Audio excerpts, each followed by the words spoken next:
Speaker, 4 equal amounts totaling $1,996,400, $7,985,600 were seen to be paid in one check to a company for the Taking Sports to Rural Areas project for 4 regions.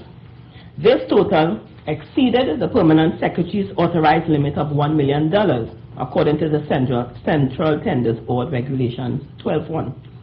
Separate tender documents, recommendations, requests for approval, and payment vouchers with similar dates and information were seen for each of the amounts.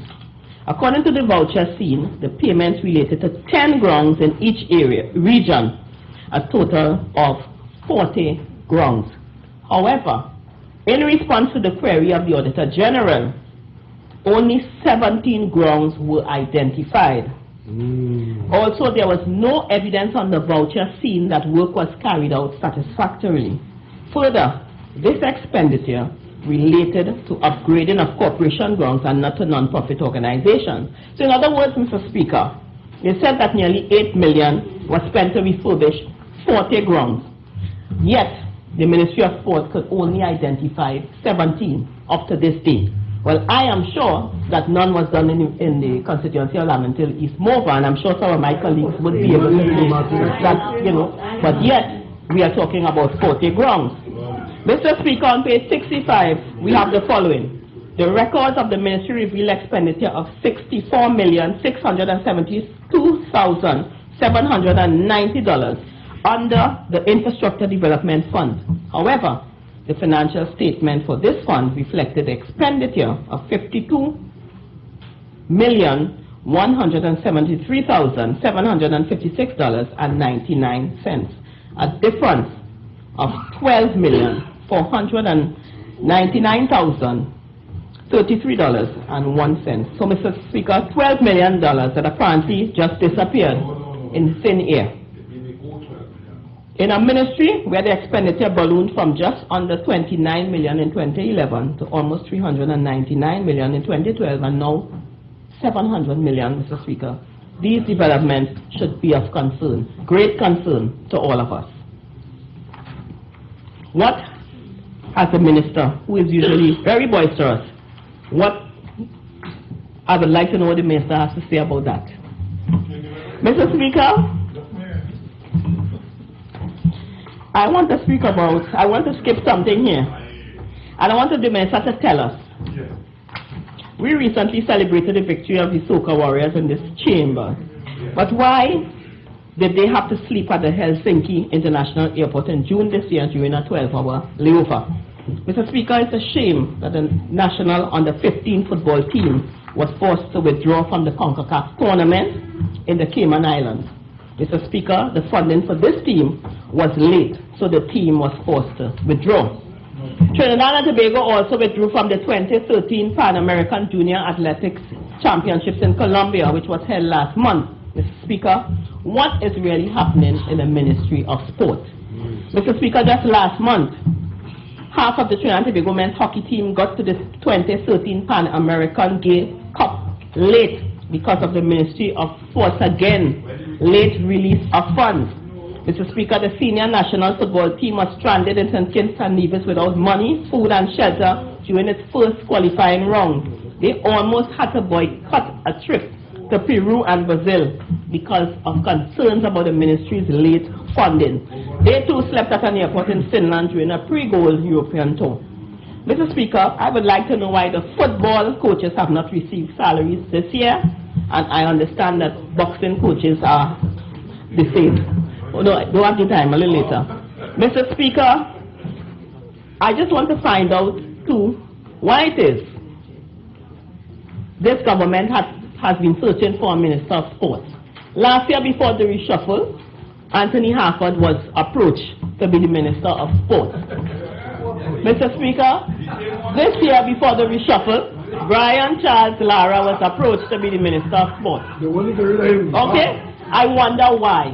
I would like the ministers, I would have liked the minister to speak up with me and say that. I think you will continue when we have tea.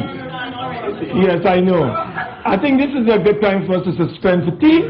And the sitting is now suspended until 5 p.m.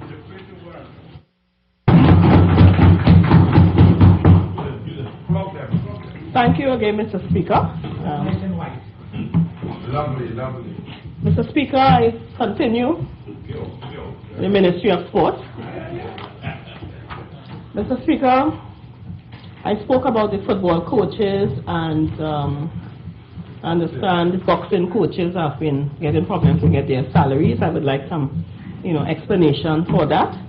And Mr. Speaker, in swimming, which is the minister's pet sport, we all know, many parents have been complaining that they have to take loans to pay for their children to attend the recent junior swim meet in Dubai, the World Junior Championship. I'd like to get an explanation for that, Mr. Speaker, because I'm hearing that in the swimming fraternity, the minister is being called the Minister of Bobel, not the Minister of Swimming. And this didn't come from me, this came from some concerned parents in the swimming fraternity.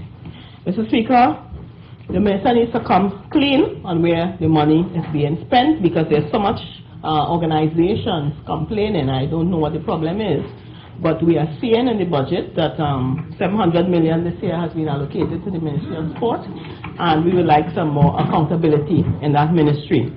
This brings me to the recent success of Jehu Gordon, which the minister wants to take credit for, and I wish to remind this House that the success of all the athletes now is because of the Elite Athlete Program, which was implemented by a PNM administration under a PNM Minister of Sport. Mr. Speaker, the people are asking, the sporting fraternity, they are asking for more transparency in the operation of this Elite Athlete Program. Who are the athletes on this program, and how much money do they receive? This is taxpayers' money being distributed here, Mr. Speaker, and I believe that they have a right to know. Mr. Speaker, I got a note from a parent of an athlete, and I'd just like to quote from this note, which states that, well, the minister will know who is Sean Roach. There's somebody named Sean Roach who is supposed to be the manager of Keyshawn Walcott, and the note states that they know that he has been approaching promising athletes, some who are already established or their parents, and lures them away from the existing club with the promise of money. They then fall under the elite funding program for promising athletes, and they compete for Rebirth Athletic Club. This club, Mr. Speaker, is a club that the Permanent Secretary in the Ministry of Sport, Mr. Ashwin Creed, is affiliated to. And we have the names of some of these athletes who have moved from their clubs, and they are now in Rebirth Club because they are being recruited into that club. And some of them are Shaquille Waite, a javelin thrower who has been uprooted from his school in Tobago and is now attending Curalcy, Jamil James from Quantum, Michelle Yahi from Concord, and Elton Walcott. So the minister will need to make a check on that. But this person is going around, but the problem is the Ministry of Sports involvement, where it is being said that they form part of the promising athletes under the Elite Athlete Program, and they are attaining funds. Speaker. So, Mr. Speaker, people are asking for more transparency in this program, and I go back to Jehu Gordon's success in Moscow, Russia, in the World Track and Field Championships. Mr. Speaker, the athletes and officials went on this games and did not receive any money for food at the World Games. In other words, they did not receive a per diem.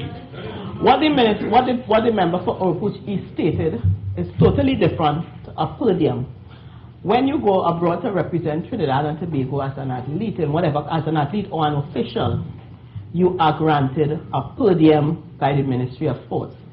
They did not receive a per diem. So many persons went to the games without receiving any funds, particularly for that game, Mr. Speaker. Mr. Speaker, Jehu was successful and did well by earning a gold medal. And permit me to read from Newsday, dated 16th of August, 2013. And the headline is as follows. Sport Minister Anil Roberts had one word to describe it. Wow. Mr. Speaker, minutes after Trinidad and Tobago's Jehu Gordon, 21, sprinted to victory in the 400 meters hurdles finals at the IAAF World Track and Field Championships in Moscow, Roberts expressed elation. First of all, wow, Roberts told Newsday. What an absolutely perfect race. Brilliant execution. Mental toughness. It was a thing of beauty. It was artistry in motion. What an Ironman race. What an incredible, mentally tough finish. End of quote, Mr. Speaker. But Mr. Speaker, I am not so sure if he was really, if the wow was really because he knew that he did not get any podium to go with to have his food, Mr. Speaker. And Mr. Speaker,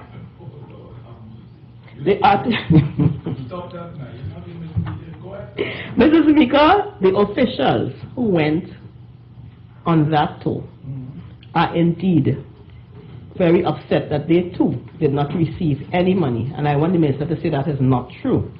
The officials did not receive any podium. I am aware that once you're on national duty, you are supposed to receive a podium, regardless of what lump sum the ministry might have given you as an elite athlete.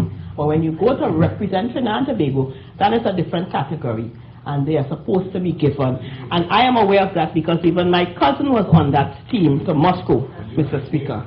Mr. Speaker, the minister must treat all, I'm not sure if I have the time to give you, or else I would have. You want 10 seconds? Okay.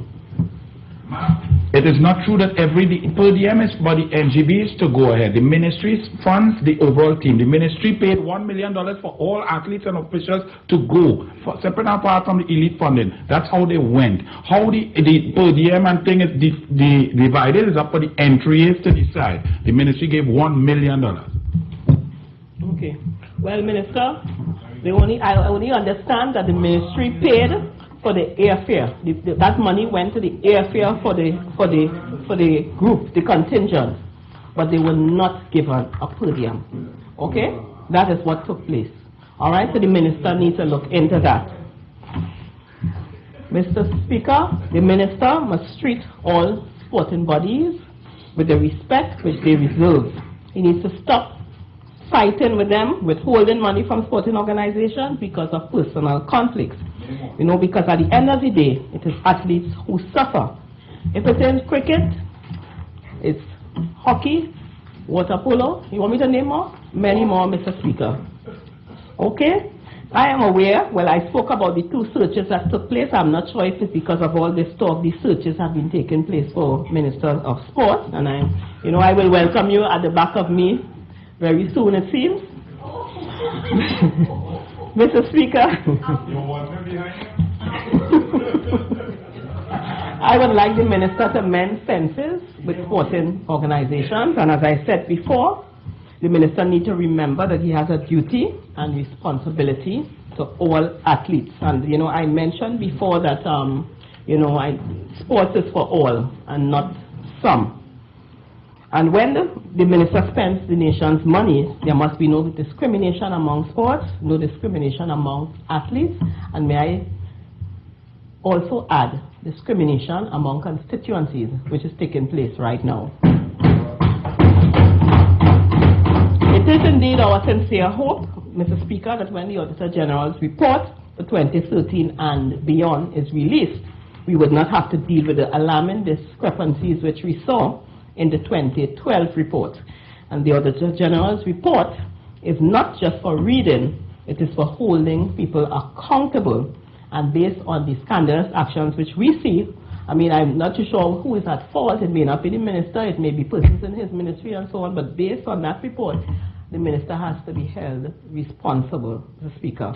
And we are hoping that many people now would be held responsible, and that we must start with the minister.